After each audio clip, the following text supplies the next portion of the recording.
Ma'am आपका स्वागत है। मैं इकराम अंसारी देहरादून में मौजूद हैं। एक प्रोग्राम यहाँ पर किया गया है जिसमें फूड को लेकर है मारबेला में। अब हम इनसे जानते हैं कि इनकी क्या स्थिति रही है इसमें। जैसे कि आपने ये प्रोग्राम यहाँ पर किया है कि किस लिए किया है? ये जो हमारा इनिशिएटिव है ये बैक टू रूट्स है, जिसमें हम पुरानी जो हमारी रेसिपीज़ हैं उनको हम प्रिजर्व करते हैं और हम इनकरेज करते हैं लोगों को कि खाना बनाना इतना मुश्किल नहीं है और पुराना खाना हेल्दी होता है। और हम ये आजकल का फास्ट फूड अवॉइड करके इस खाने को ज़्यादा प्रमोट करें।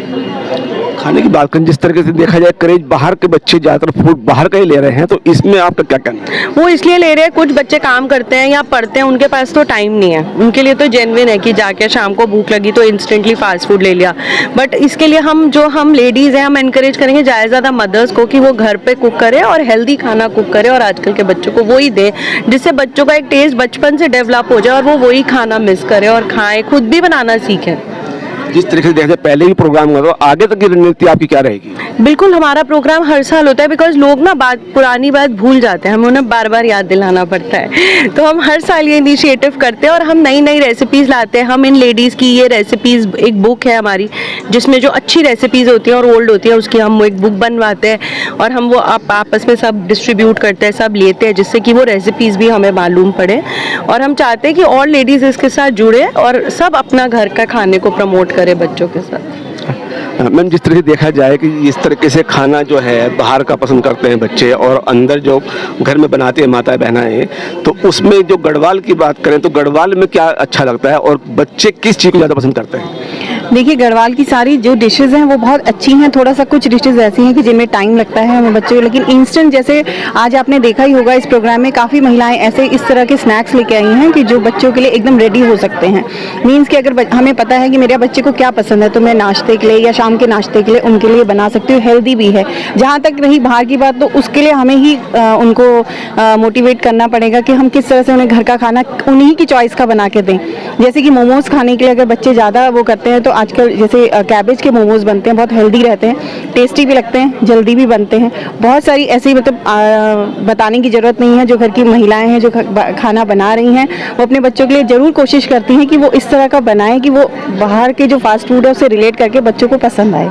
जिस तरह से देखा जाए तो आप महिलाओं पे काफ़ी रुचि रखते हैं, जिनको आप ट्रेनिंग भी काफ़ी मात्रा में देती हैं। तो उसको देखा जाए तो अगर महिलाएं कुछ रोजगार करना चाहें तो उसमें आप क्या कहना है आपका? देखिए, आजकल महिलाओं के लिए वैसे भी मोदी जी ने तो बहुत कुछ कर ही दिया है।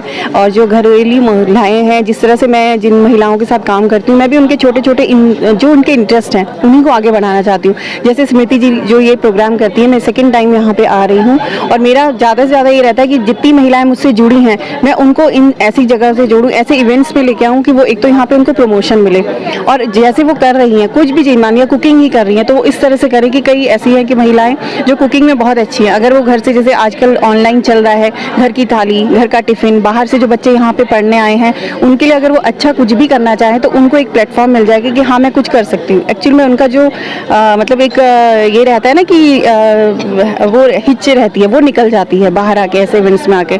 तो इस तरह के प्रोग्राम से भी महिलाएं आगे बढ़ सकती हैं। बाकी तो और बहुत सारे क्षेत्र हैं जहाँ पे काम हो ही रहे हैं।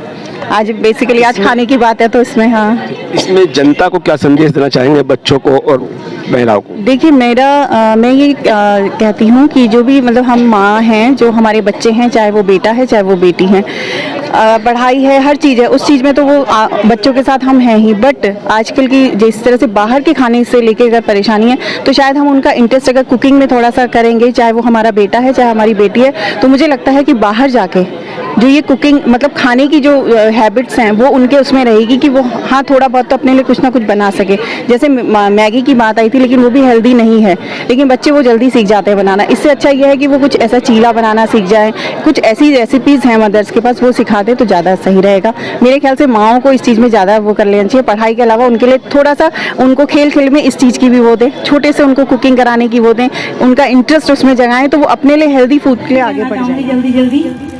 क्योंकि अभी बहुत साल पहले की बात है कि मैं एक स्वयं सहायता समूह टीवी में देख रही थी, तो मैं भी जुड़ना चाहती थी उससे, तो मैं भी समूह से जुड़ गई। सभी ने मेरा बहुत मजाक उड़ाया, लेकिन कुछ समय बाद ऐसा आया कि हमारा मकान बिक गया और हम लोग घर से बेघर हो गए। लेकिन फिर भारत सरकार की जो योजना आई, स्वयं सहायता समूह से ही 25,000 रुपये का ऋण लेकर मैंने कार्य शुरू किया और आज की स्थिति ये है कि जहां हमने मकान बेचा था वहीं पर हमने अपनी यूनिट बनाई और वहीं पे 100 महिलाओं से भी ज्यादा हमारा एक ग्रुप है जिसे गुलाबी ग्रुप के नाम से जाना जाता है। और भारत सरकार की टीम हमारे यहाँ 3 बार आई है और नेशनल दूरदर्शन के माध्यम से भी हमें दिल्ली भी बुलाया गया।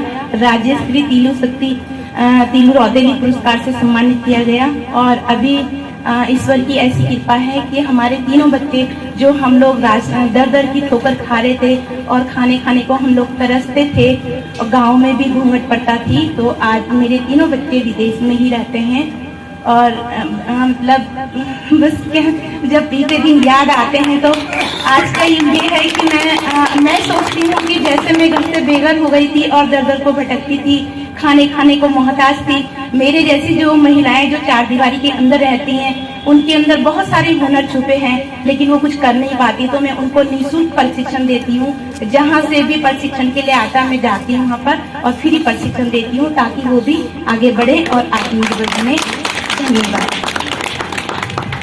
सबको फ्री ऑफ कॉस्ट सारी जो इनकी एनजीओ में काम होता है वो प्रोवाइड करती है, तो ये बहुत बड़ी बात है कि आप सोसाइटी को वापस क्या दे रहे हैं। काम तो सब करते हैं पर हम सोसाइटी को क्या देते हैं, like back to roots. So we very good.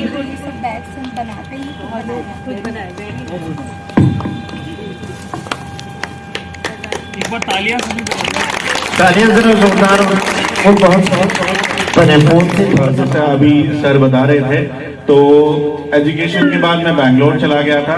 2019 में हमने अपना स्टार्टअप शुरू करा और मर्चेंडाइजिंग से हम कर रहे थे। आपने पहाड़ी टी शर्ट्स कहीं देखी हो, तो हमने उसको एक ऑनलाइन प्लेटफॉर्म दिया और देखा कि कहाँ कहाँ वो पहाड़ की पीड़ा है, क्योंकि हम जब भावों की बात करते हैं तो सिर्फ उत्तराखंड के अलावा जो लोग यहाँ से चले जा चुके हैं उनके अंदर भी वो भाव है। वो मतलब ये नहीं कह सकते कि वैसे करके गए हैं, वो मजबूरी में गए हैं वहां पे।